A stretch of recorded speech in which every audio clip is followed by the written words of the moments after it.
Postmortem আবার করা হলো। সেই পোস্টমর্টেমের পরে যে হিয়ারিং হওয়ার কথা সেই হিয়ারিং হলো না।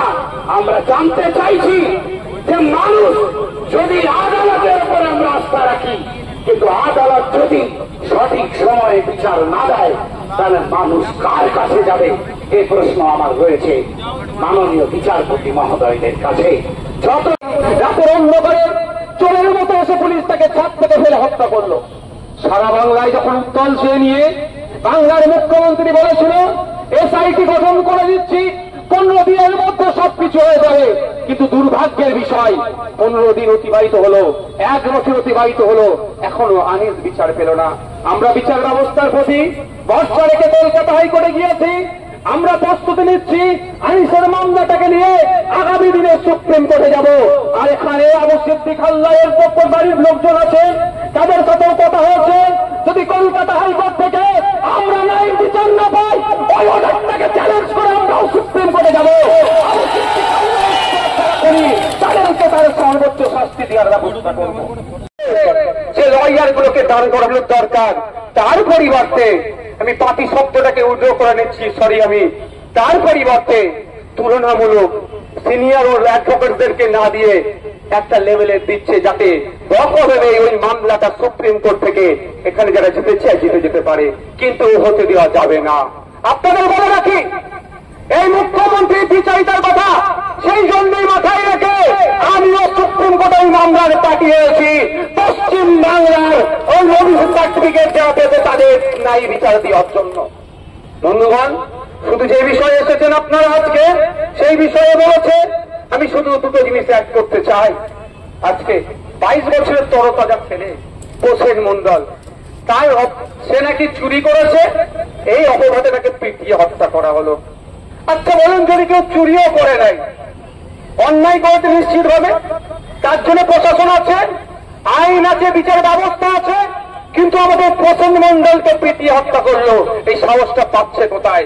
সাহসটা পাচ্ছে আমার রাজ্যের প্রশাসনের যিনি প্রধান আছেন, সরকারের যিনি প্রধান আছেন, মাননীয় মুখ্যমন্ত্রীর জন্য। ইসরাত আলম, আমি তার বাড়িতে গিয়েছিলাম, 100 স্কোয়ার ফুটের ঘর হবে না। আপনি অবাক হয়ে যাবেন যদি ওর বাড়িতে গিয়ে থাকেন, ভিডিও দেখে থাকেন। 100 স্কোয়ার ফুটের খুব বেশি হলে ঘর হবে, সেখানে দুটো সন্তান, একটা ক্লাস 5-এ পড়ে, একটা ক্লাস 1 না 2-তে পড়ে, পরিবারকে নিয়ে থাকে, তারও চোরের অপরাধে হত্যা করা হলো, তাকে পিটিয়ে মেরে দেওয়া হলো। একের পর এক রাজ্যতে গণপ্রতিনিধি বেড়ে যাচ্ছে, কিন্তু অপদার্থ সরকারের কোন শব্দ খরচ করছে না। তাই এখান থেকে জানিয়ে দিতে চাই, রাজ্য সরকারকে অবিলম্বে বিধানসভায় স্পেশাল বিধানসভা ডেকে এই গণপ্রতিনিধি রোধের জন্য সর্বোচ্চ শাস্তির ব্যবস্থা করে বিলকে পাস করানো হোক। সেখানে নওশাদ সিদ্দিকী সরকারের পক্ষে দাঁড়াবে। যদি না পারে আমাদের তো বুঝে নিতে হবে। পারবেন তো নাকি? পারবেন তো নাকি? আমরা গণতন্ত্র, যে লয়ার গুলোকে দাঁড় করানোর দরকার, তার পরিবর্তে আমি পাতি শব্দটাকে উদ্র করে নিচ্ছি, আমি তার পরিবর্তে তুলনামূলক সিনিয়র ও অ্যাডভোকেটদেরকে না দিয়ে একটা লেভেলে দিচ্ছে, যাতে রকমভাবে ওই মামলাটা সুপ্রিম কোর্ট থেকে এখানে যারা জিতে চায় জিতে যেতে পারে, কিন্তু হতে দেওয়া যাবে না। আপনাদের বলে রাখি, এই মুখ্যমন্ত্রী বিচারিতার কথা সেই জন্যই মাথায় রেখে আমিও সুপ্রিম কোর্টে এই মামলার পাঠিয়েছি পশ্চিম বাংলার ওই অভিযোগ সার্টিফিকেট দেওয়া পেতে তাদের ন্যায় বিচার দেওয়ার জন্য। বন্ধুগণ, শুধু যে বিষয়ে এসেছেন আপনারা আজকে সেই বিষয়ে বলেছে, আমি শুধু দুটো জিনিস অ্যাড করতে চাই। আজকে 22 বছরের তরতাজা ছেলে প্রসেন মন্ডল, তাই সে নাকি চুরি করেছে, এই অপরাধে তাকে পিটিয়ে হত্যা করা হলো। আচ্ছা বলুন, যদি কেউ চুরিও করে নাই, অন্যায় করতে নিশ্চিত হবে, তার জন্য প্রশাসন আছে, আইন আছে, বিচার ব্যবস্থা আছে, কিন্তু আমাদের প্রসেন মন্ডলকে পিটিয়ে হত্যা করলো। এই সাহসটা পাচ্ছে কোথায়? সাহসটা পাচ্ছে আমার রাজ্যের প্রশাসনের যিনি প্রধান আছেন, সরকারের যিনি প্রধান আছেন, মাননীয় মুখ্যমন্ত্রীর জন্য। ইসরাত আলম, আমি তার বাড়িতে গিয়েছিলাম, 100 স্কোয়ার ফুটের ঘর হবে না। আপনি অবাক হয়ে যাবেন যদি ওর বাড়িতে গিয়ে থাকেন, ভিডিও দেখে থাকেন। 100 স্কোয়ার ফুটের খুব বেশি হলে ঘর হবে, সেখানে দুটো সন্তান, একটা ক্লাস 5-এ পড়ে, একটা ক্লাস 1 না 2-তে পড়ে, পরিবারকে নিয়ে থাকে, তারও চোরের অপরাধে হত্যা করা হলো, তাকে পিটিয়ে মেরে দেওয়া হলো। একের পর এক রাজ্যতে গণপ্রতিনিধি বেড়ে যাচ্ছে, কিন্তু অপদার্থ সরকারের কোনো শব্দ খরচ করছে না। তাই এখান থেকে জানিয়ে দিতে চাই, রাজ্য সরকারকে অবিলম্বে বিধানসভায় স্পেশাল বিধানসভা ডেকে এই গণপিটুনি রোধের জন্য সর্বোচ্চ শাস্তির ব্যবস্থা করে বিলকে পাস করানো হোক। সেখানে নওশাদ সিদ্দিকী সরকারের পক্ষে দাঁড়াবে। যদি না পারে আমাদেরকে বুঝে নিতে হবে। পারবেন তো নাকি? পারবেন তো নাকি? আমরা গণতন্ত্র। আরে আমার ভাই বললো কেন? আরে আবু সিদ্দিকীর মা কাঁদছে কেন? আরে আলিস খান বিচার পেল না কেন? আরে আইএসএফ আইএসএফ আইএসএফ জিন্দাবাদ।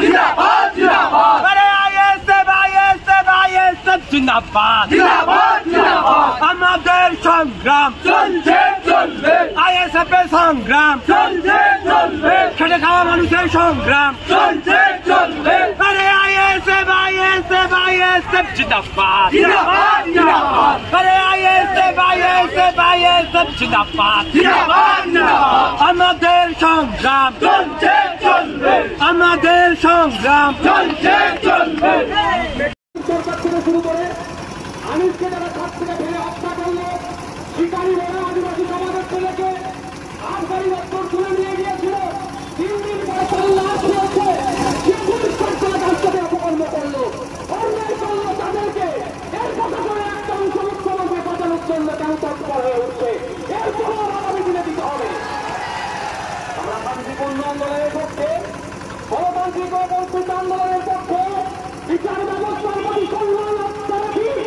যদি কোন কলকাতা হাইকোর্টের কোন বিচারপতি যদি আমাদের রাস্তায় আঘাত দেয় বা সাধারণ মানুষের মনে যদি প্রশ্ন তোলে, বিচার ব্যবস্থার প্রতি যদি আমাদের রাস্তা কমে, সেই